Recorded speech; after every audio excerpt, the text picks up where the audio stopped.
Bonjour à tous et bienvenue sur ma chaîne, la Duchesse de Bastings, pour une nouvelle lecture. Donc aujourd'hui je vais vous lire la chronique des Bridgerton, tome 1 de Julia Quinn, récemment paru sur Netflix sous forme de série. Donc j'espère que pour les personnes désirant vraiment découvrir en fait l'essence de l'histoire en tant que livre, c'est à peu près pour ça que j'ai fait cette vidéo. Donc, sans plus attendre, je vais vous faire un petit résumé de l'arbre généalogique de la famille Bridgerton qui va être narré dans cette histoire. Pour commencer, donc Edmund et Violet Ledger, le feu vicomte et la vicomtesse Bridgerton, ont donné naissance à 8 enfants. Donc Anthony, Bénédicte, Colline, Daphné, Héloïse, Francesca, Grégory et Hyacinthe. Ce sont les personnes qui vont être le plus citées dans cette série. Donc, je vais pas vous faire attendre plus longtemps. Nous allons commencer par le prologue. La venue au monde de Simon Arthur Henry Fitz-Ranulph Bassett, comte de Cliveden, fut l'occasion de grandes réjouissances. Les cloches de l'église sonnèrent des heures durant, le champagne coula à flot dans le gigantesque château que le nouveau-né appellerait plus tard sa maison, et tout le village de Cliveden fut convié à cesser le travail pour prendre part aux libations et aux célébrations ordonnées par le père du tout jeune comte. « Voilà un bébé qui sort de l'ordinaire », commenta le boulanger à l'intention du forgeron. De fait, Simon Arthur Henry Fitz-Ranulph Bassett ne se contenterait pas du titre de comte de Cliveden, lequel était purement conventionnel. Simon Arthur Henry Fitz-Ranulph Bassett, l'enfant qui posséderait plus de prénoms qu'un bébé ne peut en avoir besoin, était l'héritier de l'un des plus anciens et des plus riches duchés d'Angleterre. Quant à son père, duc de Hastings, 9e du nom, il avait attendu ce moment pendant des années. Tout en berçant son nouveau-né vagissant dans ses bras, dans l'antichambre des appartements où son épouse avait été confinée, le duc sentit son cœur se gonfler de fierté. À la quarantaine largement passée, il avait vu ses amis, tous pères du royaume, avoir les uns après les autres des héritiers mâles. Si certains avaient dû supporter la venue de quelques filles en fin de compte, tous avaient eu le fils tant convoité. La continuité de leur lignée était assurée. Leur sang se transmettrait à la génération suivante de l'élite de l'Angleterre. Tout sauf lui, duc de Hastings. Bien que son épouse eût réussi à concevoir à 5 reprises au cours des 15 années de leur mariage, seuls 2 enfants étaient arrivés à terme, tous les 2 morts-nés. Après sa 5e grossesse, laquelle s'était conclue au 5e mois par une fausse couche, suivie d'une grave hémorragie, chirurgiens et médecins avaient averti leur seigneurie. Elle ne devait sous aucun prétexte tenter une nouvelle fois d'avoir un enfant. Il y allait de la vie de la duchesse. Celle-ci était de constitution trop fragile et, avait-il ajouté avec prudence, plus toute jeune. Le duc devrait se faire une raison. Son titre ne resterait pas dans la famille Bassett. Cependant, la duchesse, Dieu la bénisse, connaissait ses devoirs. Après 6 mois de convalescence, elle avait rouvert la porte qui séparait sa chambre de celle de son époux, et le duc avait repris ses tentatives pour concevoir un héritier. 5 mois plus tard, son épouse l'avait informé qu'elle portait le fruit de leurs amours. L'explosion de joie du duc avait été immédiatement tempérée par une inflexible résolution. Rien, absolument rien, ne ferait échouer cette grossesse. La duchesse fut consignée au lit à la minute même où son état fut connu. Un médecin fut convoqué pour une visite journalière et vers le second trimestre, le duc choisit le meilleur praticien de Londres et lui proposa une véritable fortune pour abandonner sa clientèle et s'établir provisoirement à Cliveden Castle. Cette fois, il ne prendrait aucun risque. Il aurait son fils, le duché demeurait entre les mains de la famille Bassett. La duchesse avait commencé à éprouver des douleurs un mois auparavant. Des coussins avaient aussitôt été calés sous ses reins. Comme l'avait expliqué le docteur Stubbs, la force de gravité pouvait encourager le bébé à rester en place. Convaincu par l'argument, le duc avait fait ajouter un oreiller supplémentaire dès que le médecin s'était retiré pour la nuit. Inclinant son épouse sur un angle d'une bonne vingtaine de degrés, la duchesse était demeurée ainsi pendant 4 semaines. Enfin, l'instant de vérité était arrivé. Toute la domesticité avait prié pour monsieur, qui désirait si ardemment un fils, et quelques-uns avaient songé à prononcer un Ave Maria pour madame, dont la santé s'affaiblissait à mesure que son ventre s'arrondissait. On s'était interdit tout espoir excessif. Après tout, madame avait déjà mis au monde 2 bébés qu'elle avait aussitôt enterrés, et même en admettant que l'enfant fût en vie, il pouvait très bien s'agir, eh bien, d'une fille. Lorsque les cris de douleur de la parturiente s'étaient fait plus sonores et plus fréquents, le duc s'était frayé un passage vers sa couche, ignorant les protestations du médecin, de la sage-femme et de la camériste. Une folle confusion régnait. Les draps étaient souillés de sang, mais il était résolu à être présent dès que l'on pourrait voir de quel sexe était l'enfant. La tête de celui-ci apparut, puis ses épaules. Tout le monde se penchait avec curiosité, tandis que la duchesse poussait de toutes ses forces jusqu'à ce que le duc comprit qu'il y avait un dieu et qu'il se montrait bienveillant envers la lignée des Bassett. Il accorda 1 minute à la sage-femme pour procéder à la toilette du nouveau-né, puis il prit le nourrisson dans ses bras et se dirigea vers le grand hall afin de le présenter à l'assistance. « J'ai un fils !» clama-t-il. « Un magnifique petit garçon !» Alors que les domestiques lançaient des « hurrahs » en essuyant des larmes de soulagement, le duc baissa la tête vers son minuscule héritier. « Vous êtes parfait !» murmura-t-il. « Vous êtes un Bassett et vous êtes à moi !» Il avait envisagé d'emmener l'enfant au dehors afin de montrer à tout le monde qu'il était enfin le père d'un garçon en bonne santé.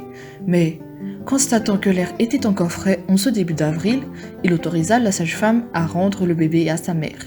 Puis, il enfourcha l'une de ses plus belles montures et s'élança au galop, fou de joie, hurlant son bonheur à qui voulait l'entendre. Pendant ce temps, la duchesse se vida de son sang, perdit connaissance et rendit l'âme. Le duc pleura son épouse. Son chagrin était sincère. Il ne l'avait pas aimée, bien entendu, et elle n'avait pas éprouvé davantage de sentiments pour lui. Mais ils avaient été amis, et à leur manière un peu distantes. Il n'avait rien espéré de plus du mariage qu'un fils et héritier, et de ce point de vue, sa femme s'était révélée exemplaire. Il ordonna que des fleurs fraîches soient déposées au pied de sa pierre tombale chaque semaine, quelle que soit la saison, et fit retirer son portrait du salon pour l'installer dans le grand hall, bien en vue au-dessus de l'escalier. Puis, il s'attela à la tâche d'élever son enfant. En vérité, il n'y avait pas grand-chose à faire la première année. Le bébé étant trop jeune pour les leçons sur la gestion des fermages et les responsabilités qui seraient les siennes.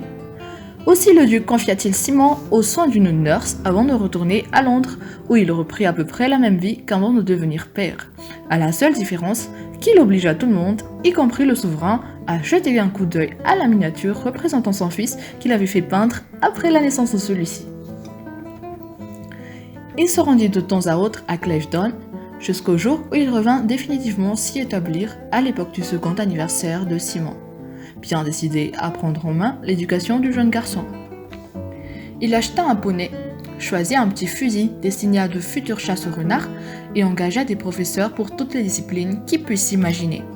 « Il est bien trop jeune !» s'écria la nurse, Madame Hopkins. « Baliverne !» répliqua Hastings avec condescendance. « Bien entendu, je ne lui demande pas de maîtriser tout ceci pour l'instant, mais il n'est jamais trop tôt pour commencer l'éducation d'un duc. »« Il ne l'est pas encore !» marmonna la nurse. « Il le sera !» Hastings se détourna pour s'accroupir à côté de son fils, occupé à échafauder sur le sol un château branlant à l'aide de petits blocs de bois. C'était la première fois qu'il revenait à Cliveden, après plusieurs mois d'absence, et il était satisfait de la croissance de l'enfant. Simon était un robuste petit garçon aux cheveux bruns et lustrés et aux yeux bleus clairs. « Que construisez-vous, mon fils ?» Simon lui sourit et désigna son ouvrage. « Il ne parle pas ?» s'étonna Hastings en levant le regard vers la nurse.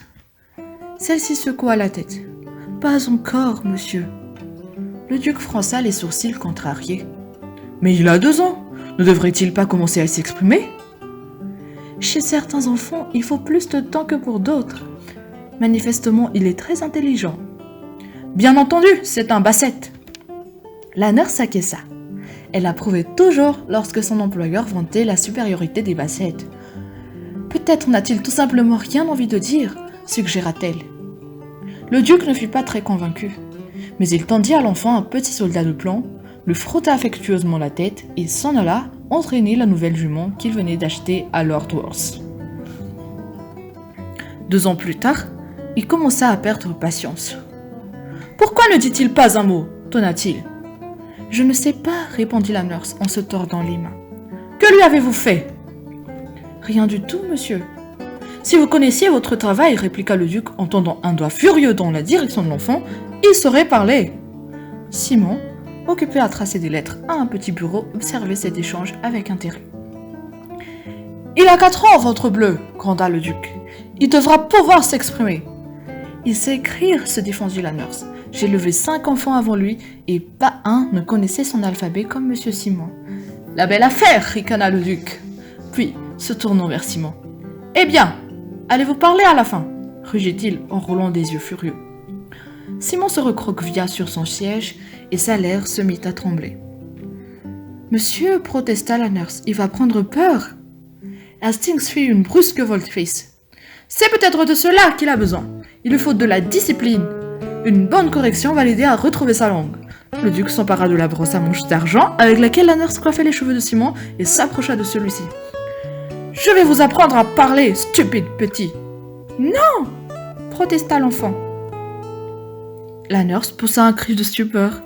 De surprise, le duc laissa tomber la brosse. C'était la première fois qu'il entendait la voix de Simon. « Qu'avez-vous dit ?» demanda Hastings, les larmes aux yeux. Simon referma ses petits poings, redressa le menton et répondit « Ne me... Une pâleur de craie envahit le visage de Hastings. « Que dit-il » Simon recommença sa phrase. « Ne me... Au nom du ciel » murmura le duc, horrifié. « Mon fils est débile. »« Certainement pas » s'écria la nurse en prenant Simon dans ses bras. « Ne me touchez » L'enfant prit une douloureuse inspiration. « Pas » Évondré, le duc s'assit lourdement sur la banquette encastrée sous la fenêtre et laissa tomber sa tête entre ses mains. « Qu'ai-je fait pour mériter cela ?» gémit-il. « Qu'ai-je bien pu faire ?»« Monsieur devrait féliciter son fils, » protesta la nurse. « Voilà 4 ans que monsieur attend qu'il parle et... »« Et c'est un débile !» gronda le duc. « Un horrible petit abruti !» Simon fondit en larmes. « Hastings va tomber entre les mains d'un faible d'esprit !» se lamenta le duc. « J'ai prié pendant des années pour avoir un héritier, et voilà le résultat. J'aurais dû le laisser mon cousin héritier du titre. » Il tourna le dos à l'enfant qui renifla en s'essuyant les yeux, dans l'espoir manifeste de se montrer fort devant son père. « Je ne veux plus le voir, » poursuivit le duc. « Je ne le supporterai pas. » Sur ces mots, il quitta la pièce à grandes enjambées rageuses. La nurse serra l'enfant un peu plus fort sur son giron. « Vous n'êtes pas un débile, » murmura-t-elle avec énergie. « Vous êtes le plus intelligent petit garçon que j'ai jamais vu, et si quelqu'un peut apprendre à parler correctement, c'est bien vous, je le sais. » Simon se laissa aller contre elle en sanglotant. « Nous allons lui montrer, » déclara-t-elle. « J'y mettrai le temps qu'il faudra, mais je lui ferai regretter ses paroles. » Madame Hopkins ne ménagea pas ses efforts. Alors que son employeur reprenait sa vie londonienne exactement comme s'il n'avait jamais eu de fils, elle consacra chaque minute de chaque journée à répéter des mots en les articulant avec soin, félicitant l'enfant lorsqu'il les prononçait correctement, l'encourageant à recommencer lorsqu'il n'y parvenait pas. Les progrès furent lents, mais peu à peu, Simon apprit à parler. À 6 ans, son bégaiement s'était notablement atténué, et à 8, il pouvait dire une phrase entière sans buter sur un mot. Les difficultés revenaient quand il était sous le coup d'une vive émotion, et sa nurse lui rappelait régulièrement qu'il devait rester calme et maître de lui s'il voulait s'exprimer de façon audible. Toutefois, Simon était déterminé, il était intelligent et surtout, il était plus têtu qu'une mule. Il a appris à prendre sa respiration et à se concentrer sur sa phrase avant de la formuler à haute voix. Il étudia les mouvements de ses lèvres lorsqu'il articulait correctement et tenta d'analyser ce qui se passait quand sa diction se brouillait. Jusqu'au jour où, âgé de 11 ans, il s'approcha de Madame Hopkins, prit le temps de se concentrer et déclara « Je crois que le temps est venu d'aller voir mon père. » La nurse le scruta quelques instants. Le duc n'avait plus posé les yeux sur son fils depuis plus de 7 ans. Il n'avait pas répondu à une seule des lettres que Simon lui avait écrites. L'enfant lui en avait envoyé presque 100. « En êtes-vous certain ?» demanda-t-elle. Simon hocha la tête. « Dans ce cas, je vais faire préparer l'attelage. Nous partirons pour Londres demain. » Le voyage dura 1 journée et demie. Le soir tombait lorsque la voiture s'arrêtait devant Hastings House. Tandis que Madame Hopkins l'accompagnait jusqu'au perron, Simon regarda avec émerveillement l'animation qui régnait dans les rues de la ville. Aucun d'entre eux n'était venu à Hastings House jusqu'alors. Ne sachant que faire, la nurse se décida à actionner le heurtoir de la porte. Le lourd battant pivota immédiatement sur ses gants et un majordome d'allure rébarbative s'encadra dans l'ouverture. « Pour les livraisons, récita-t-il en s'apprêtant à refermer, il faut passer par l'entrée de service. »« Excusez-moi, » répondit Madame Hopkins en posant un pied sur le seuil. « Nous ne sommes pas des domestiques. » L'homme parcourut sa tenue d'un regard dédaigneux. « Du moins, pas lui !» rectifia-t-elle en prenant Simon par le bras. « Voici Lord Cliveden, et vous serez bien inspiré de le traiter avec le respect qui lui est dû. » Le majordome demeura bouche bée quelques instants. Puis il battit des cils et reprit. « Lord Cliveden est décédé. »« Pardon ?» s'écria la nurse.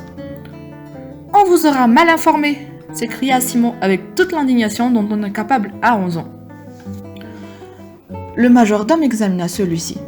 Sans doute reconnut-il en lui le son des bassettes, car il les fit entrer sans plus de protestation. « Qui vous a dit que j'étais mort ?» demanda Simon. Il était furieux d'avoir bégayé, mais guère surpris. Il savait qu'il butait sur ses mots quand il était en colère. « Il ne m'appartient pas de répondre à cette question, » répliqua l'homme.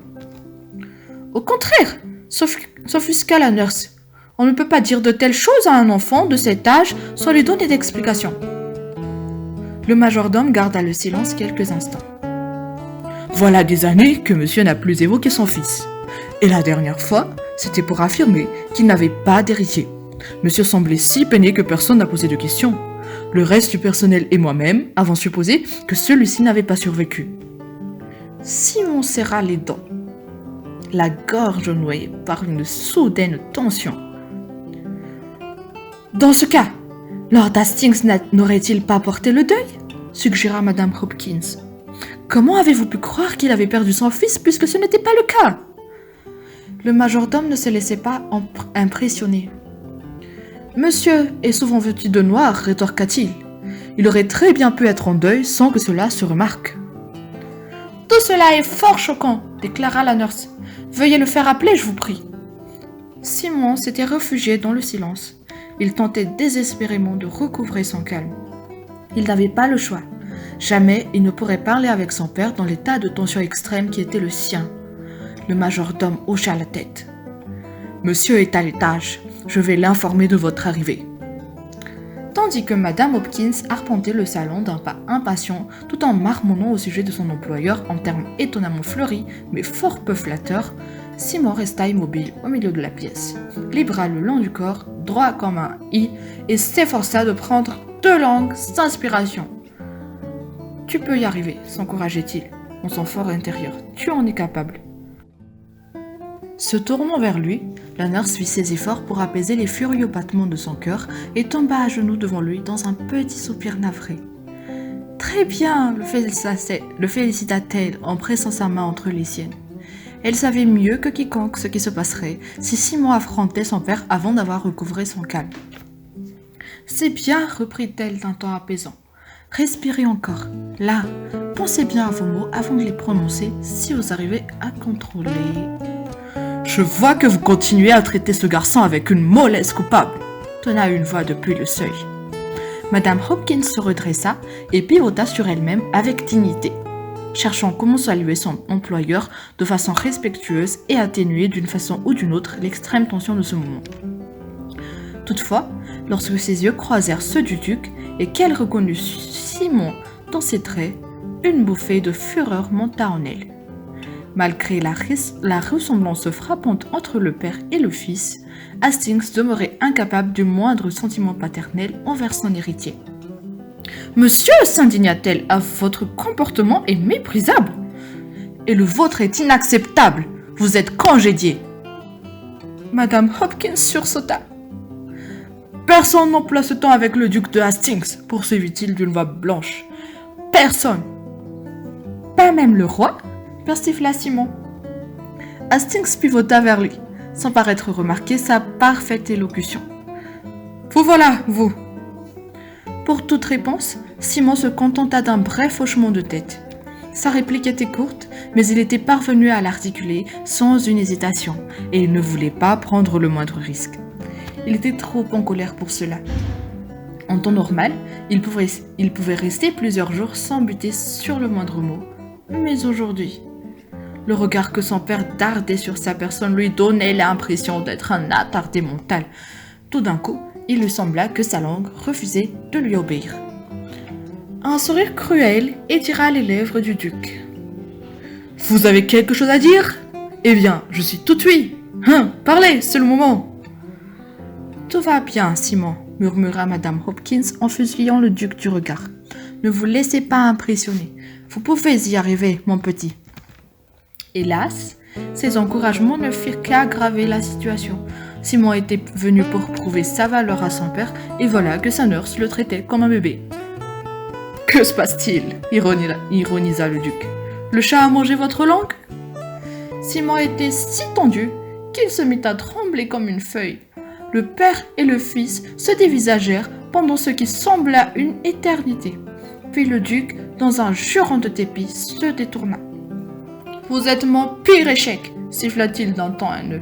« Je ne sais pas ce que j'ai fait pour vous mériter, mais que Dieu me vienne en aide si jamais je pose de nouveau les yeux sur vous. »« Monsieur !» s'écria Madame Hopkins, indignée de l'entendre parler ainsi à son protégé. « Emportez-le hors de ma vue !» cracha-t-il. « Vous pouvez rester à mon service tant que vous le tiendrez éloigné de moi. »« Un instant !» Le duc pivota lentement sur ses talons en entendant la voix de Simon. « Auriez-vous dit quelque chose ?» le railla-t-il. Les dents serrées, Simon prit 3 longues inspirations. Il s'obligea à détendre ses mâchoires et pressa sa langue contre son palais pour se souvenir des sensations que cela procurait d'articuler correctement les mots. Enfin, alors que le duc s'apprêtait à le congédier, il ouvrit les lèvres et déclara « Je suis votre fils !» Il entendit sa nurse pousser un soupir de soulagement et une émotion qu'il n'avait jamais vue éclaira le regard de son père. De la fierté, ou plus exactement, la promesse d'une authentique fierté paternelle qui ne demandait qu'à éclore. Une bouffée d'espoir lui gonfla aussitôt la poitrine. « Je suis votre fils !» répéta-t-il avec plus d'assurance. « Et je ne suis pas... »« Tu peux le faire. Tu peux le faire. » Il s'étranglait. Sa langue ne lui obéissait plus. Déjà, son père commençait à froncer les sourcils d'un air contrarié. « Je ne suis pas Rentrez chez vous, dit le duc d'une voix blanche. Il n'y a pas de place ici pour vous. Simon ressentit le rejet de son père jusque dans sa chair. Une douleur sourde l'envahit avant de refermer son étau de glace autour de son cœur. Tandis qu'une puissante vague de haine coulait dans ses veines, si amère qu'il en avait les larmes aux yeux, il se fit une promesse solennelle. Il ne pouvait être le fils que désirait son père ? Très bien, alors il en serait l'exact opposé. Donc merci d'être arrivé à la fin de cette vidéo de prologue. J'espère que vous avez beaucoup aimé ou un tout petit peu aimé. Si c'est le cas, je vous invite à mettre un petit pouce bleu. Si ce n'est pas le cas, je suis sûre que vous allez vous mettre un peu plus à l'aise dans le prochain chapitre que vous allez retrouver sur ma chaîne sous forme d'une autre vidéo. Donc abonnez-vous, activez la petite cloche et je vous dis à très bientôt.